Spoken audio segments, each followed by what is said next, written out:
এই রজব মাসের পবিত্র রাত, সেই রাত্রির নাম হলো 26 তারিখের দিনগত রাত লাইলাতুল মেরাজ। আরবি ভাষায় বলা হয়েছে, ফার্সি ভাষায় শবে মেরাজ বলা হয়েছে, বাংলা ভাষায় বলা হয়েছে ঊর্ধ্ব গগন ভ্রমণ। কি ভ্রমণ? ঊর্ধ্ব গগন ভ্রমণ। এটি আগামী সোমবার দিনগত রাত, বিশ্ব নবী লাইলাতুল মেরাজের রাত, মঙ্গলবারের দিন। এই জন্য দুটি নফল রোজা যদি রাখতে পারেন, আল্লাহ পাক 1 বছর রোজা রাখার সব আপনার নামাওয়ালে দান করে দেবেন। যদিও নবীজি একটি রোজার কথা হাদিস শরীফে বলেছেন, কিন্তু ইহুদিরা কোনো ভালো ভালো পার্বণ আসলে, ভালো ভালো দিন আসলে ইহুদিরা একটা করে রোজা রাখত। নবী বললেন, ইহুদি এবং খ্রিস্টানেরা আমাদের শত্রু, ওয়ালা তাত্তাখিজুল আউলিয়া ইয়াহুদান নাসারা। নবী বলছেন, ও আমার উম্মতেরা তোমরা শোনো, ওয়ালা তাত্তাখিজুল আউলিয়া, ওদের সঙ্গে যে কোনোদিন দোস্তি করবে না, ওদের সঙ্গে বন্ধুত্ব করবে না, ওদের যেন কোনোদিন আপন ভাববে না। দুটি জাতিকে আপন যেন জীবনে ভাববে না, কারণ ওরা হলো তোমাদের চিরশত্রু, চির দুশমন। তারা হলো ইহুদি এবং খ্রিস্টান। কথাটা সত্য, কোরআনের কথা না মিথ্যা? কোরআনের কথা সত্য। তার বাস্তব প্রমাণ এই 2023-24 আপনার ইতিহাস আলগা করে দেখেন, 1 কোটিও মানুষ নাই ইসরায়েলের দেশে। কতটা বললাম? 1 কোটিও নাই, তার থেকে কম। ইসরায়েল ইহুদিদের একটি দেশ। তাম পৃথিবীতে বর্তমান 255-56টির মতো দেশ তৈরি হয়েছে। এক একটা দেশ ভেঙে ভেঙে সব ছোট ছোট হচ্ছে। আগে দেশ ছিল 228টি। কত বললাম? তাম পৃথিবীতে দেশ ছিল 228টি। Japan, German, England, Holland, Poland, Italy, Brazil, Thailand, Singapore, Burma, Rangoon, Hindustan, Pakistan, Bangladesh, Afghanistan, Iraq, Iran, Kuwait, Jordan, Arab, পারস্য, তুরস্ক, Libya, Nigeria, Indonesia, Malaysia, Sri Lanka, Burma, Tajikistan, Kazakhstan, Balochistan, Azerbaijan, Armenia, Saudi Arab, Arab আমিরশাহী, শাম, সিরিয়া, মরক্কো, ইয়ামান, বুলগেরিয়া। আসেন এইভাবে দেশ 228টা দেশ ছিল আগে। এখন এক একটা দেশ ভেঙে ভেঙে ছোট হওয়ার কারণে এখন 255 থেকে 56টা দেশ আছে তাম পৃথিবীতে। এই 255-56টা দেশের ভিতরে ইহুদিদের দেশ মাত্র একটা।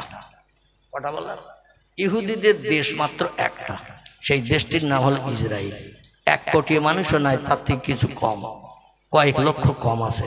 কিন্তু তারা প্যালেস্টাইন, গাজা ভূখণ্ডের মুসলমানদের আজ কয়েক বছর ধরে অত্যাচার, উৎপীড়ন, নির্যাতন করে, বুলেটের গুলি দিয়ে, এমন করে বোমা নিক্ষেপ করে, নারীদের, ছোট ছোট বাচ্চা শিশুদের হাজারো হাজার প্রাণ নাশ করে তারা কলিজা ঠান্ডা করছে। আর ওদের মোহাম্মতের বন্ধু পৃথিবীর 2-3টি দেশ। একটি দেশের নাম আমেরিকা, একটি দেশের নাম ইংল্যান্ড, একটি দেশের নাম জাপান, একটি দেশের নাম জার্মান, হল্যান্ড, পোল্যান্ড। এই রকম খ্রিস্টানীদের দেশ। ওদের সঙ্গে বন্ধুত্ব করে রেখে হাজার হাজার অগ্নি অস্ত্র যন্ত্রপাতি সাহায্য করছে। আর ইসরায়েল থেকে বোমা নিক্ষেপ করছে মুসলমানদের ঘাড়ে। মুসলমানদের দেশটির নাম হলো প্যালেস্টাইন। কি নাম বললাম? প্যালেস্টাইন। এই প্যালেস্টাইনের একটি জায়গাটির নাম হলো গাজা শহর ভূখণ্ড। সেইখানে আকাশপথে বোমা নিক্ষেপ করে করে নারীদের প্রাণ নাশ করছে, বাচ্চাদের প্রাণ নাশ করছে। এমনকি পৃথিবীর 3টি পুরানো মসজিদের ভিতরে একটি মসজিদ, যে মসজিদে পয়গম্বর মুহাম্মদ রাসূলুল্লাহ 2,24,000 মতো পয়গম্বরকে পিছনে নিয়ে, যে মসজিদে মেরাজের রাত্রিতে ইমামতি করে সব নবীদের ইক্তেদা করিয়ে উম্মত বানিয়ে, মুক্তাদি বানিয়ে আকাশ পাড়ি দিয়েছিলেন। জোরে বলুন সুবহান। নবী যে সব নবীদের সেরা। ইমাম জনগণের থেকে সেরা না কম দরজার? ইমাম যিনি মসজিদে মেহরাবের ভিতরে ঢুকে নামাজ পড়ায়, জুমার নামাজ, এর মর্যাদা আমরা তো দিতে চাই না, কিন্তু আল্লাহ ইমামদের মর্যাদা কোটি কোটি গুণে শ্রেষ্ঠ করেছেন। জোরে বলুন সুবহান।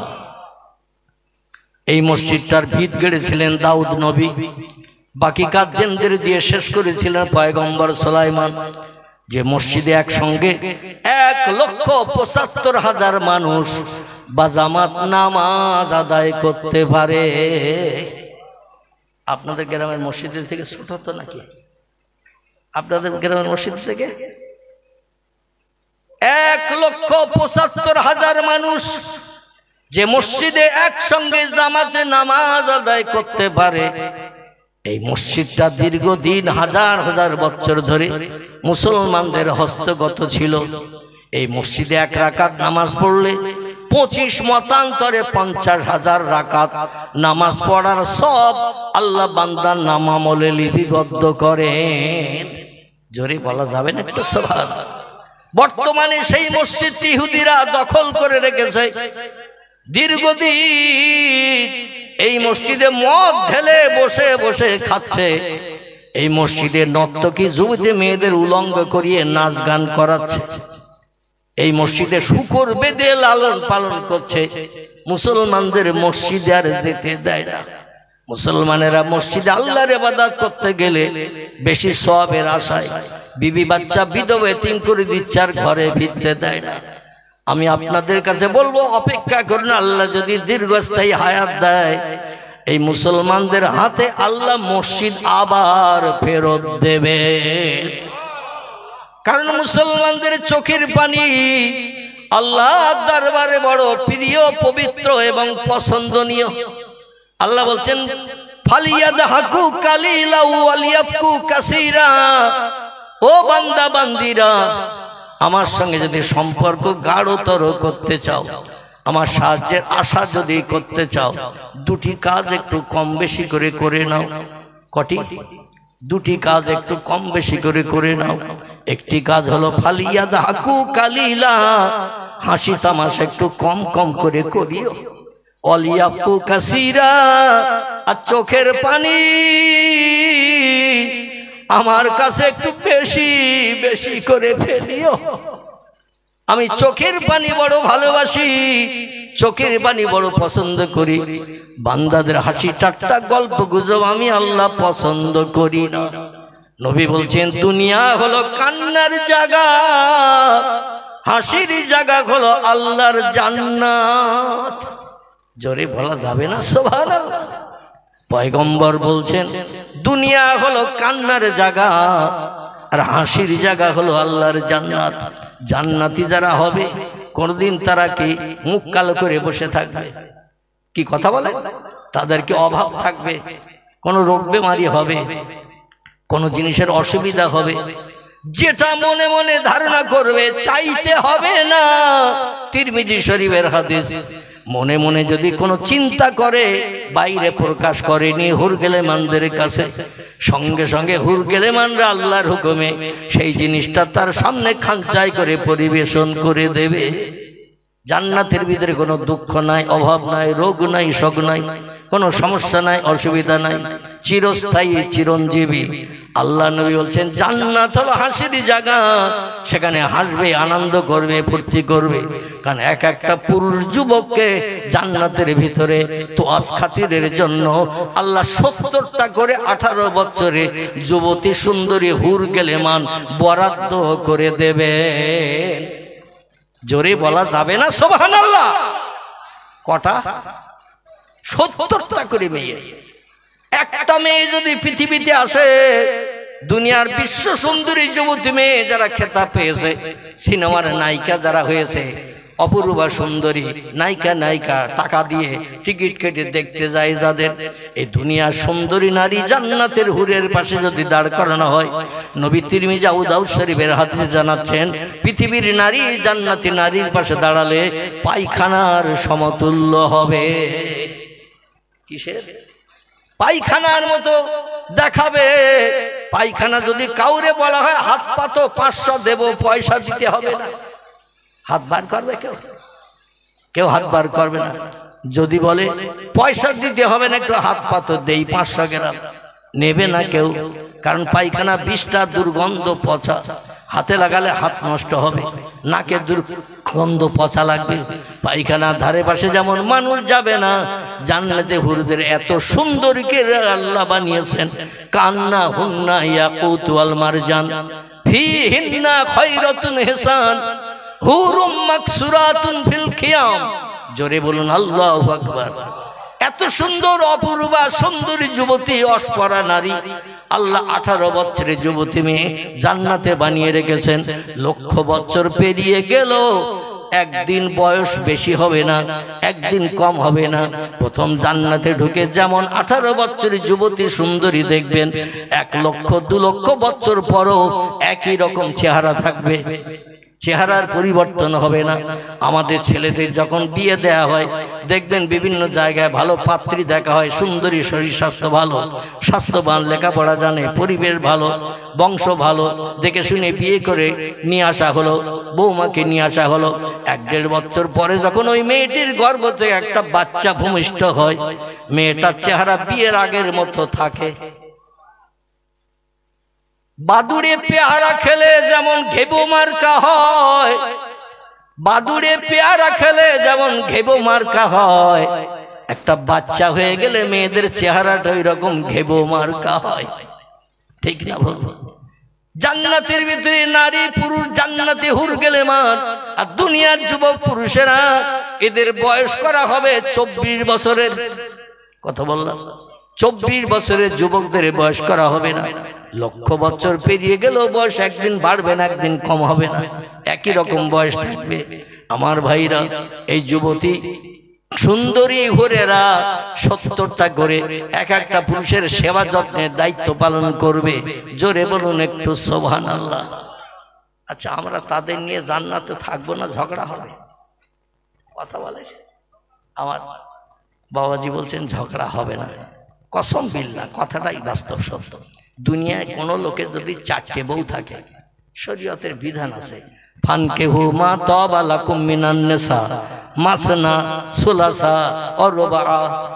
আল্লাহ বলছেন একসঙ্গে 4টে নারীকে বিয়ে করে স্ত্রী বানিয়ে রাখতে পারো, আমি আল্লাহ তোমাদের জন্য বৈধ করেছি।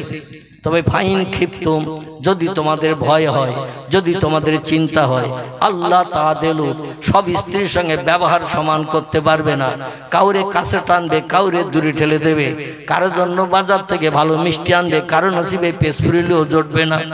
কাউকে বেনারসি সাউথ ইন্ডিয়ান স্বর্ণ কাতান শাড়ি এনে দেবে, আবার কারো নসিবে বিধবার শাড়ি সাদা খোল লাল পাড় জুটবে না। এমন ব্যবহারটা যদি তুমি দুনিয়ায় করো, কবরে আসলেই তোমারে গাপ কোটা করা হবে। কি কোটা? গাপ কোটা করা হবে। গম পেশাই করে আটা বানানো হয়, কবরে আসলে ওই অবস্থা করা হবে। বিয়ে করো, 4টি আপত্তি নাই, তবে সব বিবির সঙ্গে ব্যবহার সমান করতে হবে। কাউকে কাছে টানবে, কাউরে দূরে ফেলে রেখে দেবে, এটা করলে কিন্তু কবরে আসলে অ্যাকশন শুরু হয়ে যাবে। আর দুনিয়ায় যাদের 3টে-4টে স্ত্রী আছে, ও লোকটা 4 দোকানে রাত 11টা বেজে গেল দেখবেন বাড়ি আসে না। ঠিক বললাম না ভুল বললাম? 4 দোকান থেকে রাত 11টা বেজে গেছে, বাড়ি আসে না। দোকানদার আব্দুর রহিম চাচা বলছে, এই খরিদ্দার টরিদ্দার নাই, আর কত সময় ঘুম কামাই করে বসে থাকবে, চল বাড়ি যাই। বলে চাচা বাড়ি যেতে হয় তুমি যাও, আমি তোমার 4 দোকানের বেঞ্চিতে ঘুমাবো। বলছে এখানে তো মশার উপদ্রব, মৌ পোকার মতো তোরে সেকে ধরবে। বলে মশার কামড় খাওয়া ভালো, কিন্তু বাড়ি যাওয়া ভালো না। মশার কামড় খাওয়া ভালো, কিন্তু বাড়ি যাওয়া ভালো না। বলে এক বলতে তোর 4টে বউ আর আমাদের একটা, তাই বাড়ি না গেলে মন আনচান করে, কখন বাড়ি যাব, খোকার মার চেহারা দেখবো, কলিজা ঠান্ডা করবো। আর তোর 4টে বউ, তুই কেন বাড়ি যাবি না? বলে আমি বাড়ি গেলে কিন্তু কারবালা শুরু হয়ে যাবে, কারণ 4টে বউ অপেক্ষায় রয়েছে দরজার পাশে দাঁড়িয়ে। এ বলবে আমার দিকে এসো, বলবে আমার দিকে আসবো, আমার দিকে এসো। ঘর একটা, বেশি ঘর নাই, কেউ খাটে থাকে, কেউ নিচে থাকে। যেই ঘরে ঢুকবো, খাটেরটা 1 হাত ধরবে, নিচেরটা আর 1 হাত ধরবে, আর দুটো দাঁড়িয়ে দাঁড়িয়ে দেখবে। শেষ পর্যন্ত বলবো তোরা ভাগাভাগি করে কাঁঠাল গাছের মতো ফেরিয়ে নে, তাছাড়া তো আর উপায় নাই। বিয়ে করা একাধিক ভালো, কিন্তু সবার সঙ্গে ব্যবহার সমান না করলে বিপদ আছে।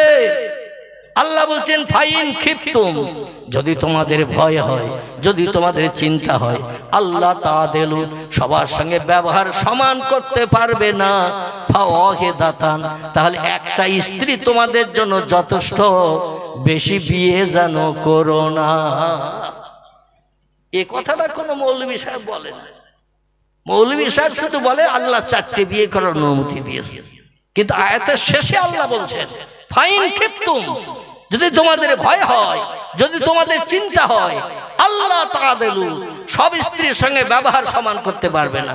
নতুনটার কদর করবে, মহব্বত করবে, আর পুরনোটার দিকে একবার ফিরেও তাকাবে না। টাইফয়েড জ্বর হলো হেতুরে ডাক্তার খবর পায় না, আর নতুন পর একটু গা গরম হয়েছে এমবিবিএস ডাক্তার এসে ট্রিটমেন্ট করছে। ঠিক বললাম না ভুল? আপনাদের ভেবিয়া কোনানগর এলাকায় এরকম হয় না। এখানকার লোকের নামে বদনাম দেব না, কারণ কালি আমার আবার এই পথ দিয়ে যেতে হবে। জয়নগর কথা বললাম, জয়নগর যেতে হবে, দক্ষিণ চব্বিশ পরগনা জয়নগর। এই আপনাদের এই মোড় দিয়ে যেতে হবে। শেষ পর্যন্ত আবার স্লোগান দেবে হয়তো, হুজুর আসতেছে ধর, কত কষে দেই, মিলাদ করা 7 মিটি দেই। ঠিক না? কিন্তু আল্লাহর কোরআনের কথা বলছি ভাই, জান্নাতের ভিতরে পৃথিবীর নারীদের ভিতরে আত্মহংকার বেশি বেশি বেশি। মেয়েরা হলো বেকা হাড়ের তৈরি। কিসের? মেয়েরা হলো বেকা হাড়ের তৈরি। পুরুষদের এই বাম পাজরে একটা হাড় বার করে নিয়ে আল্লাহ নারী জাতি বানিয়েছিলেন, ছেলেদের থেকে মেয়েদের একটা হাড় বেশি। আল্লাহ কোমরের মেরুদণ্ডের হাড় সোজা না বেকা? কথা বলেন। হাতের পোষা থেকে কনুই পর্যন্ত বেকা না সোজা? কনুই থেকে কাঁধ পর্যন্ত হাড় বেকা না সোজা? পায়ের এই হাঁটু থেকে নিয়ে পায়ের গোস পর্যন্ত বেকা না সোজা? হাঁটুর থেকে কোমর পর্যন্ত হাড় বেকা না সোজা? মেরুদণ্ডের হাড় বেকা না সোজা? সব সোজা। কিন্তু আল্লাহ খুঁজে খুঁজে জিবরিলকে বললেন একটা বেকা হাড় বার করো। তাই দিয়ে কোন শব্দ ব্যবহার করে একটা নারী বানাবো আদমের মনের সুখ দিকে। আর হযরতে জিবরিল আমিন সোজা হাড় দিয়ে যদি নারীদের বানাতো, কোনোদিন সংসারে অশান্তি, ঝগড়া ঝামালি, গন্ডগোল হতো না। ওরা বেকা হাড়ে তৈরি বলে ওরা সবসময় বেকা বেকা চলে। কোনানগরের মারা সব সোজা সোজা যায়, এখানকার মারা কোনোদিন বেকা চলে না। তাই অধিকাংশ জায়গায় বেকা বেকা চলে। স্বামী সিদ্ধান্ত নেয় একরকম, স্ত্রী সিদ্ধান্ত নেয় আর এক রকম। স্বামী মনে মনে পরিকল্পনা করে একরকম, স্ত্রীর কাছেও পরিকল্পনা পছন্দ হয় না, ওর পরিকল্পনা আর এক রকম। স্বামী খেতে যাবে একরকম, স্ত্রী চিন্তা ভাবনা করে আর এক রকম খাবো। এই জন্য সব সময় মতদ্বন্দ্ব। এই মতদ্বন্দ্বকে ধৈর্য ধরে সবর করে যে বান্দা মানিয়ে নিয়ে সংসার চালাবে, আল্লাহ পাক তার জন্য রেখেছে অঢেল শান্তির জান্নাত। জোরে বলুন সুবহানাল্লাহ। আমার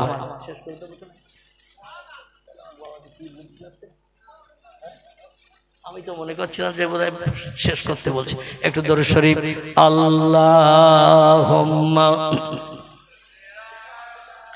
সাইয়্যিদিনা মাওলানা মুহাম্মদ ওয়া আলা আলি সাইয়্যিদিনা মাওলানা মুহাম্মদ।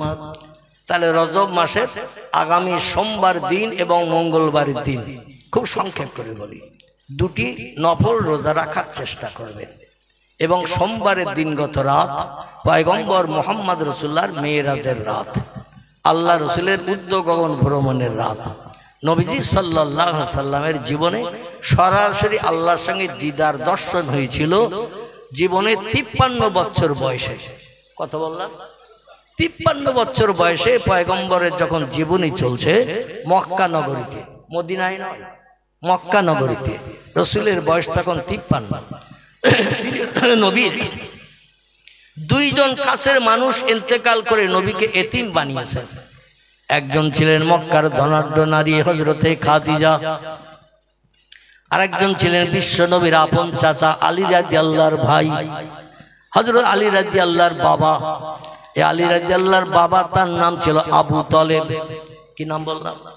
নবী যখন বিপদে মুসিবতে পড়তেন এই দুইজন পাশে দাঁড়িয়ে নবীর সাহারা দিতেন, সান্ত্বনা দিতেন, নবীর বিপদের ভাগিদার বনতেন তারা। এই দুইজন একই বছরে ইন্তেকাল করেছেন। আবু তালেব মারা গেছে যে বছর পয়গম্বর মুহাম্মদ রাসূলুল্লাহর প্রথম স্ত্রী 25 বছর থেকে নিয়ে 50 বছর বয়স পর্যন্ত নবীকে নিয়ে একটানা সংসার করে বিপদে মুসিবতে সাহায্য করে ভাগিদার বনেছিলেন। হযরত খাদিজা মারা গিয়েছিল এই 50 বছর বয়সে। 50 বছর মারা যাওয়ার পরে আল্লাহ নবী আপনজন হারা হয়ে গেলেন। 3 বছর আল্লাহ পয়গম্বরকে আরো রাখলেন মক্কা নগরীতে। 50 বছরে 2 জন মারা গেল, একজন আলী রাদিয়াল্লাহর বাবা আর একজন হযরতে খাদিজা। তারপরেও আল্লাহ নবীজিকে এতিম বানিয়ে সাহারা হারা করে 3 বছর রাখলেন। নবী বললেন, আল্লাহ যত দুঃখ দাও দাও, যত বিপদ দাও দাও, যত অত্যাচার উৎপীড়ন মক্কার মানুষ কলেমার দাওয়াতের কারণে আমারে করে করুক, আপত্তি নাই, তো আমি যেন অধৈর্য হয়ে না যাই। জোরে বলুন একটু সুবহান। আল্লাহ বলেন, হাবিব সেই 40 বছর বয়স থেকে নিয়ে এই 53 বছর হয়েছে তোমার জীবনীতে কলেমার দাওয়াতের সময়।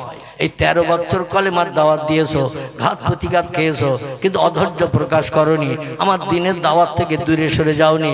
কথা বললেই মারে, কথা বললেই গালিগালাজ করে, কথা বললেই চপেটাঘাত করে, কথা বললেই বাপ খেগো বলে, কথা বললেই মা খেগো বলে, কথা বললেই হাটখুড়ো বলে, কথা বললেই নির্বংশে বলে, কথা বললেই মূর্খ বলে, হাজারো অপবাদ দেয় তোমার নামে, গালিগালাজ করে, তবু তুমি কলেমার দাওয়াত বন্ধ করো নাই।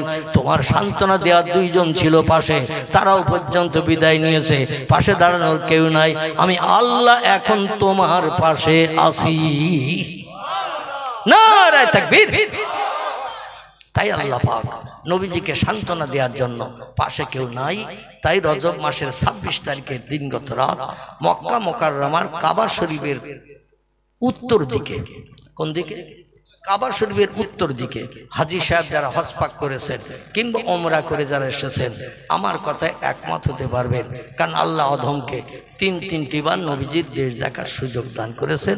বাস্তব চোখে যেটা দেখেছি সেই তথ্য দিচ্ছি, আগামীতে নিয়ত করেন মক্কা মুকাররমার কাবা শরীফ দর্শন করলে আমার কথার সঙ্গে অ্যাডজাস্ট একমত হতে পারবেন। সকলে বলুন আমিন। কাবা শরীফের উত্তর দিকে একটা প্রাচীর আছে, ধনুকের মতো গোল প্রাচীর। পশ্চিম কর্নার থেকে একেবারে পূর্ব কর্নার পর্যন্ত গোল করে একটা প্রাচীর দেওয়া আছে, আমার দাড়ি সমান উঁচু। কথাটা বললাম, আমার দাড়ি সমান উঁচু। আমি এই যে বেটে কুটে মানুষ, আমার দাড়ি সমান উঁচু একটা প্রাচীর আছে। এই প্রাচীরের এখানে পয়গম্বর মুহাম্মদ রাসূলুল্লাহ রাতের বেলায় বিশ্রাম করছেন, কারণ মক্কাবাসীরা খোঁজ নিচ্ছে, খবর নিচ্ছে। দিনের বেলা তো মুহাম্মদরে মারা যায় না, দিনের বেলা মারতে গেলে ওর মুক্তার দানার মতো চকচকে মুচকি হাসির দাঁত আর মিষ্টি মিষ্টি কথা শুনলে আমাদের গরম পানি হয়ে যায়। আর মনের ভিতরে গরম না থাকলে শত্রুর অ্যাকশন করা যায় না। কথাটা ঠিক না বল? গরম যত বেশি হবে অ্যাকশন তত বেশি হবে, আর গরম যত ঠান্ডা হবে মার তত কম হবে। এই জন্য ওরা বলে দিনের বেলা মুহাম্মদরে মারতে যাওয়া যাবে না, মারতে গেলে মুচকি মুচকি হাসে, সাধু ভাষায় ভালো ভালো কথা বলে, মনের গরম মিটে যায়। মারতে উদ্যত হয়ে গেছি, শান্ত হয়ে মাথা নিচু করে বাড়ি ফিরতে হয়েছে। এই জন্য দিনের বেলার মারতে যাব না, কলেমার দাওয়াত বন্ধ করব, লা তজ্জাহ বলতে বল মান্নাতের উপাসনা আমরা করব, যাতে কেউ বাধা দিতে না পারে। এই জন্য মোহাম্মদ রাতের বেলা কোথায় থাকে খোঁজ নাও। রাতের আধারে মোহাম্মদের চাঁদ মুখ দেখা যাবে না, মুচকি হাসি দেখা যাবে না, মিষ্টি মিষ্টি কথা শুনতে হবে না। যে গরম নিয়ে যাব ওই গরমই আঘাত করব। রাতের বেলা কোথায় থাকে খোঁজ নাও। আল্লাহ ডেকে বলি, যাবিয়া জিবরিল ইলা রাসূলিহি, আমার ফেরেশতা জিবরিল আমার পয়গম্বরের মক্কার মানুষ যদি দুনিয়া থেকে বিদায় করে দেয়, কিয়ামত পর্যন্ত ইসলাম দুনিয়ায় টিকবে না, থাকবে না। এই পয়গম্বরকে আমি আল্লাহ পাক কিয়ামত পর্যন্ত দুনিয়া ইসলাম রাখার জন্য আরো কিছুদিন পয়গম্বরকে বাঁচিয়ে রাখবো। জোরে বলুন একটু সুবহানাল্লাহ। তাড়াতাড়ি আমার নবীর কাছে যা, ইজহাব ইলা রাসূলিহি, আমার নবীর কাছে তাড়াতাড়ি করে যা, নবীর কাছে খবর দিয়ে আয়, নবী যেন প্রতিদিন রাত্রে এক ঘরে এক বাড়িতে না থাকে, প্রতিদিন যেন এক বাড়িতে এক ঘরে না থাকে, পাল্টে পাল্টে যেন জায়গা পরিবর্তন করে থাকে। আমাদের দেশের অনেক নেতারা মরণের ভয়ে কুড়িয়ে ঘরে রাতের বেলা যেও থাকে। ঠিক বললাম না ভুল বললাম? রাজনৈতিক বড় বড় নামি দামি নেতা নিজের বাসা বিল্ডিং 2 তলা 3 তলা 4 তলা বিল্ডিং, শ্বেত পাথর লাগানো বিল্ডিং, সেখানে থাকার সাহস পায় না। কখন থানার ওসি এসে ধরে, কখন চোরগুন্ডা বদমাইশের অ্যাকশন করে। এই জন্য জায়গা পরিবর্তন করে করে এই যুগেও তাকে মরণের ভয়ে ভীত সন্ত্রস্ত হয়ে নবী মুহাম্মদ রাসূলুল্লাহকে জিবরিল আমিন খবর দিলেন জায়গা পাল্টিয়ে পাল্টে থাকবেন, আর কখন আপনি কোন জায়গায় রাত্রিতে থাকবেন কারো কাছে বলবেন না, সন্তর্পণে গোপনে আপনি জায়গায় চলে যাবেন, কেউ যেন দেখতে না পায়। রাসূল তাই সেদিন কাবার চাতলে রাতের বেলা বিশ্রাম করছে, মক্কার মানুষ যাতে বুঝতে না পারে ঘর বাড়ি ছেড়ে মোহাম্মদ ফাঁকা জায়গায় কোনোদিন থাকতে পারে না। আল্লাহর পয়গম্বর ওই হাতিমে কাবা যারে বলা হয়, হাতিম হাতিম এই উঁচু প্রাচীরটাকে হাতিম বলা হয়। যখন কোনো মানুষের লাশ আনা হয় ফরজ নামাজের সময় ওই হাতিমের ভিতরে লাশগুলো রাখা হয়, আর যখন ফরজ নামাজ হয়ে যায় ওই লাশগুলো বার করে কাবার দরজার সামনে রাখা হয়। আর ইমাম সাহেব লক্ষ লক্ষ মানুষকে নিয়ে জানাজা নামাজ পাঠ করিয়ে মক্কার জান্নাতুল মুআল্লার কবরস্থানে দাফন করেন। জোরে বলুন একটু সুবহানাল্লাহ। তাদেরই তকদির সুপ্রসন্ন, লক্ষ লক্ষ মানুষের জানাজা যার নসিবে জুটবে। নবী বলছেন আমার হাতে গড়া দুটি কবরস্থানে আমার কোন উম্মত কিয়ামত পর্যন্ত যদি কবরস্থ হওয়ার সুযোগ পায় আল্লাহ তাদের কবরে আযাব দেবে না, তাদের কবরে আযাব হবে না। আমার হাতের স্পর্শের কারণে পরীক্ষকরা কবরে এসে পরীক্ষাও পর্যন্ত নেবে, তো আল্লাহর তরফ থেকে উত্তর দেয়া হবে। ওই বান্দা কিয়ামত অবধি কবরে শান্তিতে থাকবে নবীর হাতের ইজ্জতের খাতিরে। একটি কবরস্থানের নাম জান্নাতুল মুআল্লা মক্কা শরীফে অবস্থিত, একটি কবরস্থানের নাম জান্নাতুল বাকি 4 মাইল এরিয়া করে প্রাচীর দিয়ে ঘেরা, 4 মাইল এরিয়া করে প্রাচীর দিয়ে ঘেরা। এই মাথায় দাঁড়ালে ও মাথার বড় বড় বয়স্ক লোকগুলো ছোট বাচ্চা পুতুলের মতো দেখায়। এত দূর এরিয়া করে ঘেরা প্রাচীর নবীজির জমানা থেকে বর্তমান কাল পর্যন্ত। ওই কবরস্থানে যারা কবরস্থ হওয়ার সুযোগ পায় আল মদিনাতুল মুনাওয়ারায় তারাই হলো সৌভাগ্যবান। জোরে বলুন একটু সুবহানাল্লাহ। মদিনা শরীফে গেলে দেখতে পাওয়া যায় কিছু মানুষ রওজার গ্রিল ধরে চোখের পানিতে বুক ভাসিয়ে দাড়ি ভাসিয়ে জামা ভাসিয়ে কাঁদছে আর বলছে আল্লাহ আর 3টে দিন বাকি, মদিনা এয়ারপোর্টে যেয়ে প্লেন ধরে দমদম এয়ারপোর্টে নামবো, আপনজন আমারে নিতে আসবে, গলায় ফুলের মালা দেবে, হাজী সাহেবের সার্টিফিকেট দেবে, পাড়ার মানুষ হাজী সাহেব বলে আমারে ডাকবে। আল্লাহ যেন আর 3টে দিন বাকি কোনো অসুবিধা না হয়। এ বলে না, আমি বাস্তব দেখেছি কিছু মানুষ কাঁদছে আর বলছে আল্লাহ আর 3 দিন বাকি বাড়ি ফিরতে, যেন কোনো অসুবিধা না হয়। আর এক দলের মানুষ রওজার গ্রিল ধরে বলছে আল্লাহ তোমার হাবিব জিন্দা নবী, নবী মরেনি মরানা, জিন্দা নবীর কবরের গ্রিল ধরে বলছি আল্লাহ আর 4টে দিন বাকি, মদিনার এয়ারপোর্ট থেকে আমারে প্লেনে করে নিয়ে যাবে, সৌদি এলাকার মানুষেরা জোর করে বিল্ডিং থেকে নামিয়ে দেবে, গাড়িতে তুলে মদিনা এয়ারপোর্টে পৌঁছে দেবে। 6 ঘন্টা 6.5 ঘন্টা মতান্তরে 7 ঘন্টা সময় নিয়ে পাখির মতো প্লেন উড়ে যেয়ে কলকাতার দমদম এয়ারপোর্টে নামিয়ে দেবে, সেখান থেকে আপনজন বাড়ি নিয়ে যাবে। ও আল্লাহর 4টে দিন বাকি, এই 4 দিনের ভিতরে এয়ারপোর্টে যাওয়ার আগে আল্লাহ তুমি আমার মরণটা করে দিও। নবীর হাতে গড়া রওজা কবরস্থান, ওই কবরস্থানে কিয়ামত পর্যন্ত আমি যেন দাফন হয়ে থাকতে পারি, কারণ মরণ তো একদিন হবে, মরণ তো একদিন হবে। সেই মরণটা নবীর মৃত্যুভূমির দেশে আমারে করিও, যে দেশে নবী মারা গেছে ওই দেশে নবীর উম্মত আমারও তুমি মরণ করিও। আল্লাহ আমি বাড়ি যেতে চাই না, পবিত্র ভূমি ত্যাগ করতে চাই না, এই জমিনে আমারে কবরস্থ করিও। আর 2টো দলের মানুষ 2 রকম দোয়া করছে রওজার ধারে দাঁড়িয়ে। কার দোয়াটা ভালো কথা বলে? যে লোকটা বাড়ি আসবে বলছে তার দোয়া ভালো, না যে লোকটা ওখানে কবরস্থ হওয়ার কথা বলছে তার দোয়া ভালো? আলহামদুলিল্লাহ, কারণ বাড়ি আসলেও তো মরণ হবে, বাড়ি আসলে বাঁশবাগানের ভিতরে বাবলা বাগানের ধারে খালের পাশে কবর হবে। আর মদিনার কবরস্থানে কবর হওয়াটা উত্তম না অনুত্তম? উত্তম। আল্লাহ নবী বলছেন হাসরের মাঠে মদিনার জান্নাতুল বাকির কবরস্থ ব্যক্তিরা যতদিন কিয়ামত না হবে ততদিন কবরস্থানে স্বস্তিতে শান্তিতে থাকবে। এই জন্য আমরা আল্লাহর কাছে দাবি করি, আমাদের নসিবে যাদের এখনো জোটে নাই আল্লাহর কাছে এই দাবি করি, আল্লাহ হালালি উপায়ে আমার অর্থ জোগাড়ের তৌফিক দাও। ফরজ হজ যদি করতে না পারি অন্তত উমরা করার মতো টাকা দিয়ে তোমার নবীর রওজা মোবারকটা অন্তত চোখে না দেখিয়ে কবরে নিয়ে ওরা, তোমার নবীর কবরটা দেখিও, নবী যেখানে কবরস্থে আছে সেই দেশে আমারে কবরস্থ করিও। জোরে বলুন একটু আমিন। নারায়ে তাকবীর। আল্লাহ অনেক লম্বা হয়ে গেছে, 11টার উপরে হয়ে গেছে। আল্লাহ সময় সুযোগ দিলে আবার কথা বলবো। আপনারা কম বেশি জানেন আমি 3 বছর অসুস্থ ছিলাম। ক বছর বললাম? 3 বছর অসুস্থ ছিলাম। আমার গ্রামের 95% মানুষের ধারণা ছিল মসজিদের মাইকে কখন বলবে মৌলভী আবুল কালাম মারা গেছে। খবরটা শুনলে আমরা একটু জানাজায় যাব, এই ছিল গ্রামবাসীদের চিন্তা ভাবনা। আমি যে বাঁচবো এই চিন্তা ভাবনা কারো মগজে ছিল না, আর বাঁচার মতো পরিবেশ আমারও ছিল না। আমি 2.5 বছর একটা না একদিন বাদ একদিন কলকাতায় ডায়ালিসিস করতে গেছি।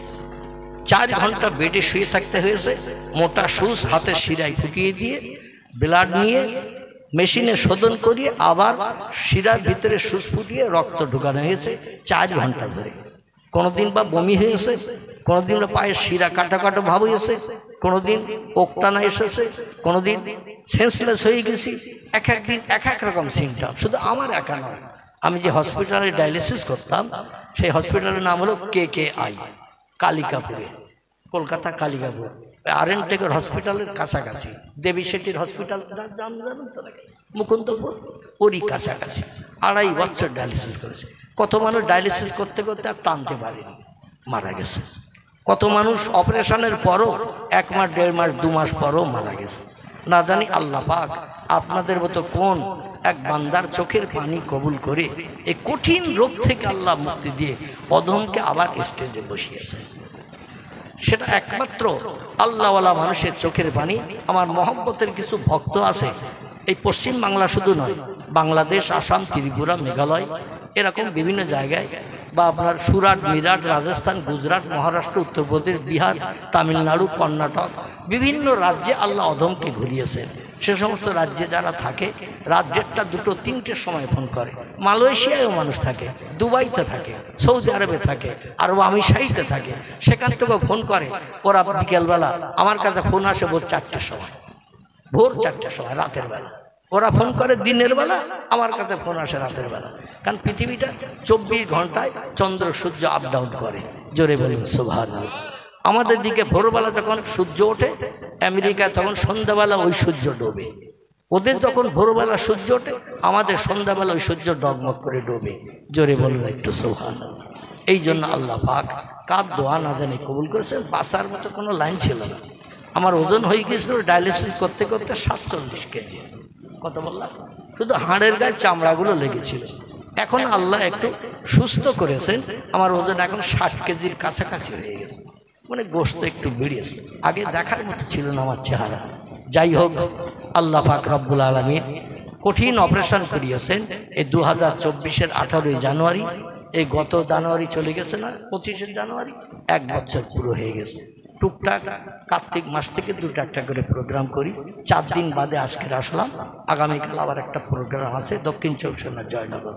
দোয়া করবেন, আমি আপনাদের জন্য দোয়া করি। আল্লাহ সকলকে সুস্থ রেখে বিবি বাচ্চা নিয়ে সংসার জীবনে সুখ ভোগ করার তৌফিক দান করেন। আবার 4 চক্ষের মিলন ঘটালে আল্লাহ অধমরে যখন ছাড় দেশে, তাহলে আবার দেখা হবে নাকি? দেখা হবে ইনশাল্লাহ। সকালে একটু দাঁড়িয়ে যান, সোনার মদিনা নবীজির দরবারে একটু প্রাণ ঢালা আমরা সালাত ও সালাম পাঠ করি।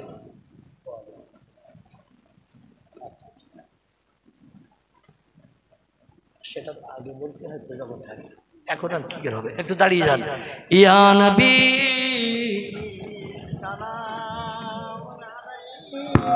হ্যালো, ইয়া রাসূল সালাম,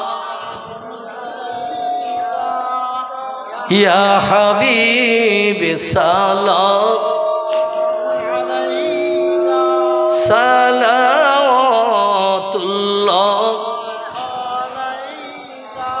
নবীজির আব্বা আব্দুল্লাহ, রাসূলুল্লাহর আম্মা আমিনা, হাবিবের দুধমা হালিমা, দয়ার নবীর রওজা মদিনা। ইয়া নবী সাল্লাল্লাহু ইয়া রাসূল সাল্লাল্লাহু ইয়া হাবিব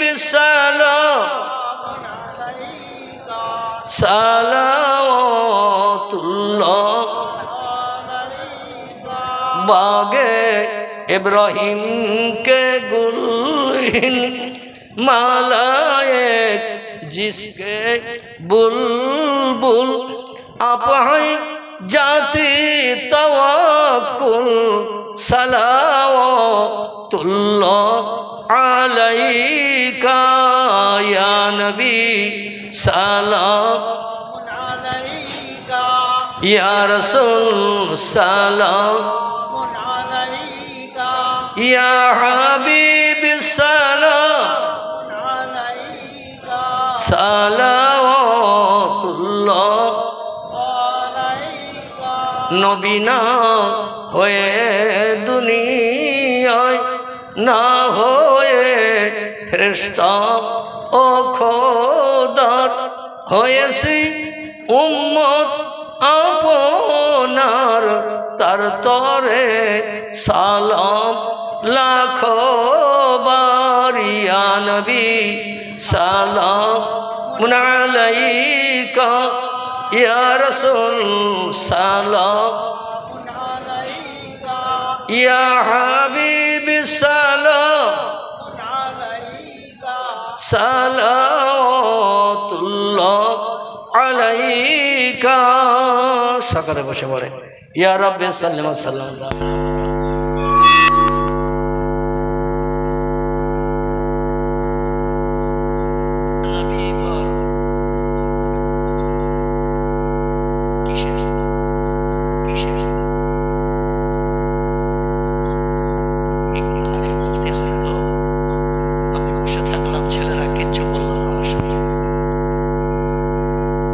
আমার ভাইরা দোয়া হবে, তবে দোয়ার আগে আমার ভাই বলছে যে এই জলসা উপলক্ষে একটু কালেকশন না করলে আগামী বছর আমাদের জলসা তো হবে না, একটু কালেকশন করতে হবে। আচ্ছা, ভালো কাজ হওয়া ভালো না খারাপ, দিন শরিয়াতের আলোচনা শোনা এবং সে মতো আমল করা, এটা ভালো না খারাপ? যদি ভালো হয় আমি লম্বা টাইম আপনাদের কাছে ভিক্ষুক সাজব না, কারণ কালেকশন করতে গেলে কালেকশন সম্পর্কে কিছু আলোচনা করতে হয়, মানুষের মন বলাতে হয়। একটা ভিডিও এখন কেউ দেয় না, খাবে ঠিক বলার একটা ভিডিও কেউ দেয় না, মানুষের মন বলে গেলে চাইতে হয় না, এমনি বার করে দেয় নি একটা খাওয়া, ঠিক না বল? তো মানুষের কাছে হাত পাততে গেলে কিছু চাইতে গেলে আগে থাকতে অন্তত পরিকল্পনা নিতে হয়। যাই হোক, এখন আমি আপনাদের কাছে একটু ভিক্ষুক সাজব, মানে 10 মিনিটের ভিতরে আগামী বছর আপনাদের কাছে জিজ্ঞাসাবাদ করি এই জলসা হবে না হবে না। যদি বলেন হুজুর কোরআন হাদিসের সব কথা আমাদের শোনা হয়ে গেছে, আর শোনার দরকার নেই, তাহলে আর কালেকশন করব না।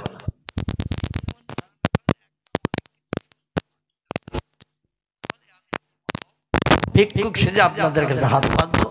এই হাত দুখানা দেখছেন, এই হাত দুখানা কাবা ঘরের দেওয়ালে একটি জান্নাতি পাথর আছে, পাথরটির নাম হলো হাজরে আসওয়াদ। কি নাম বললাম? পাথরটির নাম হলো হাজরে আসওয়াদ। আল্লাহ নবী বলেছেন হাসরের মাঠে আল্লাহ পাক পাথরের জবান খুলে দেবেন। ওই পাথরে যে লোকটি ঠোঁট লাগাবে, ওই পাথরে যে লোকটি ঠোঁট লাগাবে, যে লোকটি হাত লাগাবে, আল্লাহ তার ঠোঁট আর হাত জাহান্নামের আগুন স্পর্শ করাবে না। জোরে বলুন সুবহানাল্লাহ। আপনাদের দোয়ার বাবরকতে অধমকে আল্লাহ পাক 3টি বার নবীজির দেশ দেখার কারণে এই ঠোঁট দুটার এই হাত দুটো আমি 13টি বার ওই পাথরে ঘর্ষণ করেছি, পাথরে ঘষে। আমার মতো বেটিকুটে মানুষ ওই পাথরে যে 13 বার হাত ঘষবো আর ঠোঁট লাগাবো, এটা আমার জীবনের স্বপ্নও আমি জানি না। তবে আমি একটু পরিকল্পনা নিয়ে কাবা ঘরের দেওয়াল দিয়ে রোক নিয়ে আমানি থেকে দেওয়ালের পাশ দিয়ে এসেছি। আর কিছু মানুষ মৌপোকার মতো ওই চাকের পাশে পাথরের কাছে এসে মৌচাকে যেমন মৌপোকা থাকে ওই রকম ওই পাথরের কাছে ভিড় জমিয়েছে, নসিবে তাদের জোটে না। একটু ওই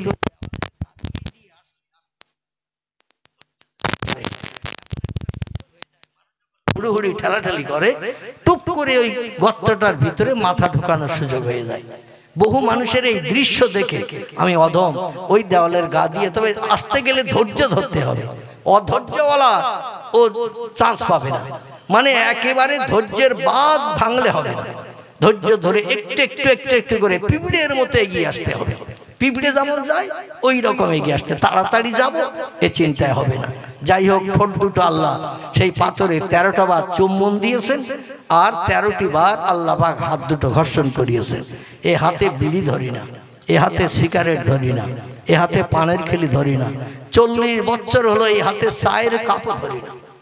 ক বছর বললাম? 40 বছর হলো এই হাতে চায়ের কাপও ধরি না। যদি বলেন হুজুর চা খাওয়া কি হারাম, আমি অবশ্যই বলবো চা খাওয়া হালাল। তবে আমি এই জন্য চায়ের কাপ ধরি না যে চায়ের কাপে মদখোর খায়, মসজিদের ইমাম সাহেব নামাজ পড়িয়ে ওই কাপে মুখ লাগায়। ঠিক বললাম না ভুল বললাম? মুয়াজ্জিন সাহেব আজান দিয়ে নামাজ পড়ে যখন দোকানে আসে দেখবেন এক সুদখোর দৈনন্দিন সুদের টাকা কালেকশন করে চার দোকানে চা দাও এক কাপ। ওই সুদখোর যে কাপে চা খেলো ওই কাপটা একটু পানিতে দোকানদার কত ধোবে, পানিতে একটু নাড়া দিয়ে আবার ওই মুয়াজ্জিন চাচারে দিয়েছে। একই কাপে সুদখোর, একই কাপে মুয়াজ্জিন চাচা, একই কাপে ইমাম, একই কাপে মদখোর। মনের দুঃখের দোকানে যে কোনো চায়ের কাপ আমি স্পর্শ করি না 40 বছর। আমি বলবো এই হাতের একটু মর্যাদা যদি আল্লাহ দিয়ে থাকে, এই হাতে একটু হাত লাগানো যাবে, মুসাফা করা যাবে, তো খালি খালি নয়। আমি কোনানগরের মুসলমান ভাইদের কাছে দাবি রাখবো, অনুরোধ রাখবো, 50, 100, 200, 500 যার যেমন পারকতা ক্ষমতা আছে, আগামী বছর কোরআন হাদিসের মাজমা হবে, কোরআন হাদিসের মজলিস হবে, আল্লাহর রহমত বর্ষিত হবে। গ্রামে জলসা হওয়া ভালো না খারাপ? আল্লাহ পাক বলছেন as-সাদাকাতু তারাদ্দুল বালা, যে লোকটি দান সদকা করে ভালো কাজে আল্লাহ আসমানি বালা আসমানে উঠিয়ে নেয়, জমিনের বালা জমিনে দাফন করে দেয়, রোগ বিমারি থেকে নিষ্কৃতি দেয়, সংসারে হারিয়ে বরকত দেয়, ইবলিস শয়তানের কুমন্ত্রণা ধোঁকা থেকে আল্লাহ তাদের বাঁচিয়ে নেয়।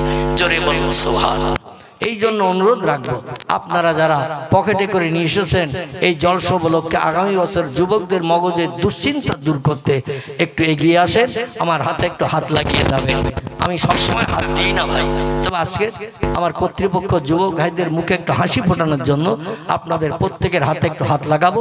তবে খালি হাতে আসবেন না, অন্তত 100, 250 যার যেমন পারকতা ক্ষমতা আছে। মান কানা লিল্লাহ, একটু আল্লাহর হয়ে যান। আল্লাহর হয়ে আমি আপনাদের কাছে অনুরোধ রাখছি, টপ টপ করে আসেন। যত দেরি করবেন চাইতে কিন্তু দেরি হবে, দোয়া করতে দেরি হবে, এর তাড়াতাড়ি একটু উঠে আসেন। আসেন টপ টপ করে বলেন।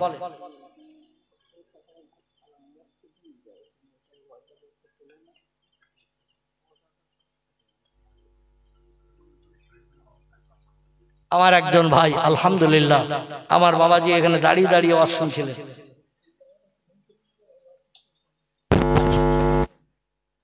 ইনি ওখানে দাঁড়িয়ে দাঁড়িয়ে ওয়াজ শুনছিলেন। আমি যেন মনে মনে করছিলাম যে বন্ধ করতে বলছেন, রাত হয়ে গেছে, কিন্তু আসলে তা না, বোধহয় বসার অসুবিধা আছে, দাঁড়িয়ে দাঁড়িয়ে ওয়াজ শুনছিলেন। একজন মা জননী, তিনি অসুস্থ বেমারি থেকে নিষ্কৃতির জন্য 100 টাকা দান করেছেন। আর একজন ভাই, তিনিও তার ভাবি আমার যুবক ভাইয়ের ভাবি 500 টাকা পাঠিয়ে দিয়েছেন। নারায়ে তাকবীর, নারায়ে তাকবীর। 500 টাকা বলুন মারহাবা, 500 টাকা বলুন মারহাবা। আমার দানকারী মা জননী বলুন জিন্দাবাদ, দানকারী মা জননী বলুন জিন্দাবাদ, নারায়ে তাকবীর। আল্লাহ দান কবুল করুন, মনোবাঞ্ছা পূর্ণ করুন, উদ্দেশ্য সফল করুন, এহকাল পরকালে ভালোই দান করুন। কিয়ামতের কঠিন দিন মুসিবতের সময় এ দান দানকারীর জন্য নাজাতের ওসিলা বানিয়ে দেবেন। জোরে বলুন একটু আমিন। একজন মা জননী কত আছে? 100, একটু জোরে বলেন। একজন মা জননী তিনিও পাঠিয়ে দিয়েছেন 100 টাকা। ইসলাম শরীয়তে ছেলেরা উত্তম দানকারী না মেয়েরা উত্তম দানকারী, একটু জিজ্ঞাসা করলাম। ইসলাম শরীয়তে ইসলামের দ্বীন প্রচারের জন্য নারীরা হলো উত্তম দানকারী। হযরতে মা খাদিজাতুল কুবরা নিজের সর্বস্ব অর্থ সমর্থ, যিনি মদিনার ধনী ছিলেন, নবীর চরণতলে দান করে দিয়েছিলেন, নবীর দিনের দাওয়াতে সাহায্য করেছিলেন, নবীর মুখে হাসি ফোটানোর জন্য। সেই জন্য যেখানেই হাত পাতি আমার মা বোনের একটু বেশি বেশি দেয়। পুরুষেরা এখনো ওঠে নাই, কিন্তু মেয়েরা বেশ কিছু টাকা পাঠিয়ে দিয়েছেন। আল্লাহ মেয়েদের দানকে কবুল করুন, সংসারে শান্তি দিন, স্বামী স্ত্রীর ভিতরে মহব্বত বাড়িয়ে দিন, হাড়িতে দানায় দানায় বরকত দিন, মরণটি ইমানি হালাতে মৃত্যু দেবেন, কিয়ামত পর্যন্ত